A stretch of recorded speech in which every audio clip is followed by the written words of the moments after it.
Jauh sebelum Citarum menyandang predikat sebagai sungai terkotor di dunia, pemerintah Provinsi Jawa Barat telah berulang kali menjalankan program rehabilitasi Sungai Citarum. Periode tahun 2000 hingga 2003 misalnya, pemerintah daerah menetapkan program Citarum Bergetar atau Bersih, Gelis, dan Lestari. Program ini fokus pada pengendalian pemulihan konservasi dan pemberdayaan masyarakat. Namun program ini tidak berhasil mengatasi pencemaran di sungai. Tahun 2008, pemerintah menyepakati tawaran pinjaman dari Asian Development Bank untuk memulihkan Citarum. Besar paket pinjaman itu senilai 500 juta dolar Amerika atau setara 6,7 triliun rupiah untuk program selama 15 tahun. Belum menunjukkan hasil positif, Pemprov Jabar kembali menjadwalkan program pemulihan pada 2013. Nama program kali itu tak kalah menawan dengan program sebelumnya, yakni Citarum Bestari. Bestari yang juga bermakna baik budi pekerti merupakan kependekan dari bersih, sehat, indah, dan lestari. Lewat peraturan Gubernur Jawa Barat nomor 75 tahun 2005, gerakan Citarum Bestari resmi diluncurkan dengan anggaran sekitar 80 miliar rupiah. Gerakan Citarum Bestari ini diresmikan Gubernur Jawa Barat saat itu Ahmad Heriawan Juni 2014. 1, 2, 3, Citarum Bestari. Citarum Bestari. Citarum Bestari. Tokoh masyarakat serta sesepuh desa Cihawuk, Kecamatan Kertasari, Ahmad Sudirman, yang akrab disapa Abah Alit menilai, dua program daerah Jawa Barat itu tidak mampu mengembalikan Sungai Citarum seperti yang diharapkan. Abah Alit menilai saatnya pemerintah pusat untuk ikut aktif merevitalisasi Sungai Citarum. Apalagi Presiden Joko Widodo telah menyatakan keseriusannya untuk mendorong dan mengawal agar program Sungai Citarum harum menjadi nyata. Salah satu yang saya kagumi dari sekarang, si Abah kagumi itu kan udah tua gini, udah banyak yang melaksanakan Citarum, memperbaiki Citarum dari lembaga yang namanya Peduli Citarum itu apalah banyak pokoknya saya di LSM. Salah satunya dari pemerintah, mungkin sebatasannya waktu itu hanya sebatas tingkat provinsi, Bang. Contohnya Citarum Bergetar. Citarum Bergetar itu berarti programnya dari provinsi. Tingkatnya itu Pemda kan, Pemda provinsi kan. Terus lagi Citarum Bestari hanya sebatas gubernur. Sedangkan Citarum itu nasional, malah internasional katanya. Yang mengatakan bahwa Citarum itu terkotor kan sedunia katanya, berarti internasional. Kenapa yang diperbaiki cuma Jawa Barat? Atau apa gitu gubernur? Itu nggak mungkin selesai. Bukan nggak sukses, tapi nggak selesai aja, nggak mampu. Abah Alit kini melihat ada bukti dari keseriusan pemerintah daerah dan pusat serta Presiden Joko Widodo. Ada perbaikan signifikan wajah Sungai Citarum di bagian hulu. Di sisi lain, pemerintah pusat pun bergerak cepat. Presiden Joko Widodo juga beberapa kali menggelar rapat terbatas bersama jajaran menteri untuk merumuskan langkah-langkah konkret dalam rangka revitalisasi Sungai Citarum. Pemerintah juga menekankan pentingnya integrasi antar kementerian, lembaga terkait, dan pemerintah pusat serta pemerintah daerah. Dalam rapat terbatas sore hari ini, saya ingin penataan Sungai Citarum harus segera dilakukan dan jangan ditunda-tunda lagi. Dan ini nantinya akan kita pakai untuk contoh bagi das-das yang lain yang menyangkut derajat hidup masyarakat banyak. Akan kita mulai penanganannya mulai dari hulu, tengah, sampai hilir. Di hulu isinya catchment area harus dikerjakan. Yang di tengah ada pabrik-pabrik yang kita tahu semuanya air limbahnya masuk ke Citarum. Dan yang paling hilir tentu saja ini juga harus kita kerjakan, dan kuncinya ada di integrasi semua kementerian, semua lembaga, pemerintah pusat, daerah, provinsi, kabupaten maupun kota, harus semuanya kuncinya hanya di sini, terintegrasi, nggak ada yang lain.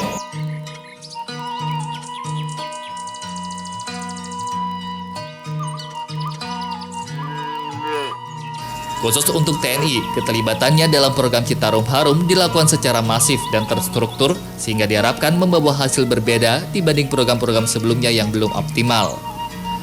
Pemerintah Provinsi Jawa Barat, khususnya Gubernur Jawa Barat Ridwan Kamil, mendapat tanggung jawab sebagai Komandan Satuan Tugas Program Revitalisasi Sungai Citarum. Ridwan Kamil berjanji akan melakukan tugas yang memulihkan Sungai Citarum dengan baik selama masa kepemimpinannya sebagai Gubernur Jawa Barat. Sementara itu, personil TNI melalui Kodam 3 Siliwangi terjun langsung dalam program Citarum Harum yang dibagi menjadi 22 sektor. Di setiap sektor, perwira menengah berpangkat kolonel ditunjuk menjadi koordinator. Mereka membawa sejumlah prajurit yang disebar ke daerah terkait dalam sektor tersebut. Karena di dalam Citarum itu ada 22 sektor ya, ada 22 sektor. Sehingga dari kita mengetahui tiap-tiap sektor, kita akan mengetahui kemampuan, peluang, dan kendala. Nah, ini harus kita pecahkan. Yang ada peluang kita harus optimalkan, ya. Sehingga dengan demikian kita bisa bekerja secara efektif. Saya sempat ngobrol dengan Bapak Gubernur selaku ketua ya, saya wakil satu. Beliau bertekad bahwa Citarum Harum harus dilanjutkan, ya. Citarum Harum harus dilanjutkan. Karena selain ini program yang bagus, yang berpihak pada masyarakat, program ini juga menunjukkan bahwa kita di mata dunia internasional bahwa masyarakat Indonesia ini masyarakat yang tertib, sehingga sungai itu bisa baik gitu. Para prajurit itu membantu membersihkan sampah dan memantau pabrik yang masih membuang limbah di Sungai Citarum di berbagai sektornya. Kodam 3 Siliwangi juga masuk desa agar sejumlah penduduk yang masih memiliki kebiasaan membuang sampah ke sungai akan segan dan mengurungkan niat mengotori Citarum.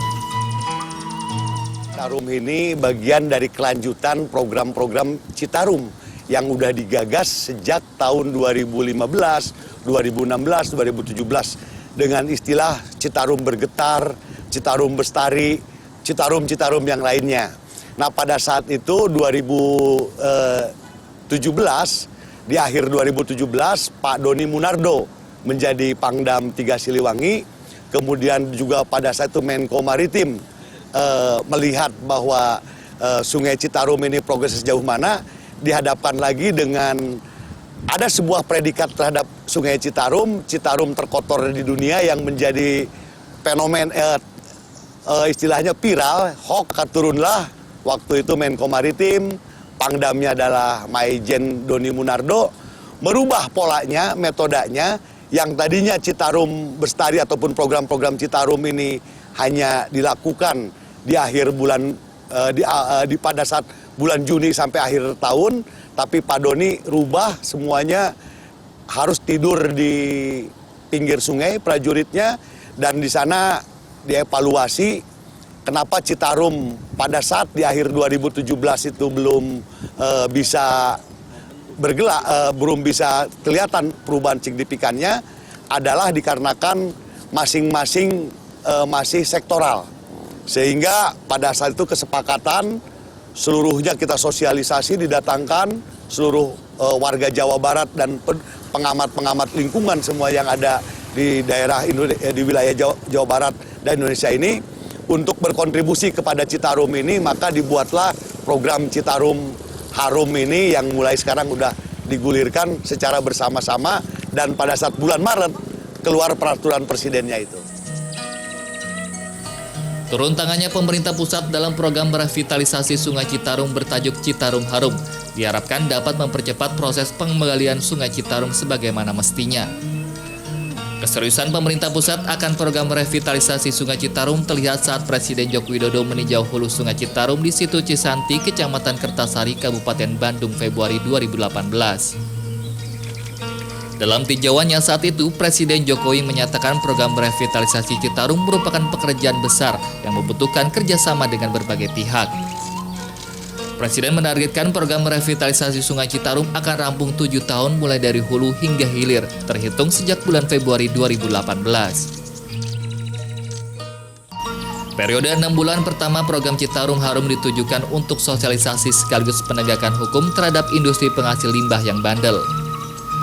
Program Citarum Harum nantinya juga merelokasi warga desa Tarumajaya yang tinggal di bantaran hulu Sungai Citarum secara bertahap. Program juga perlahan akan mengganti lahan-lahan perkebunan sayur di wilayah hutan di hulu sungai dan menggantinya dengan tanaman kopi dan kayu yang bersifat menguatkan tanah disertai alih profesi bagi masyarakat khususnya petani di sana. Sebagai pelaku tentang pendirian pola tanam, pelaksanaan tanaman keras produktif berbasis ekonomi kerakyatan. Itu ya pernah dulu tahun 2009 mendirikan tentang itu. Tapi kan Abah perhitungan Abah, keluarga Abah mah kan namanya juga filosofinya akar. Jadi nggak mau muncul gitu. Makanya nggak dipakai-pakai sampai sekarang. Seperti gini, kenapa lah di hutan itu harus ada yang namanya tanamannya kopi. Gantilah, alih komoditi kan. Pada tahun 2000 itu kan ada peraturan per gubernur kalau nggak salah, ada alih komoditi, alih profesi, dan alih lokasi. Semuanya itu hilang semua kecuali satu, yaitu alih komoditi. Udah dicoba alih profesi ke domba, misalnya ngukut domba, terus si etanam pakai melak jukut leweng teh nggak jalan juga. Terus lagi alih lokasi, katanya dulu itu pernah petani-petani yang buka-bukaan ya cenah kuduna mah pindah ke Cianjur, ada di tanah tidur dan sebagainya, nggak jalan juga, nggak mau. Nah, akhirnya yang paling disahkan baik oleh perhutani, oleh semua pihak, yaitu tanaman kopi. Tapi perjuangan sangat berat.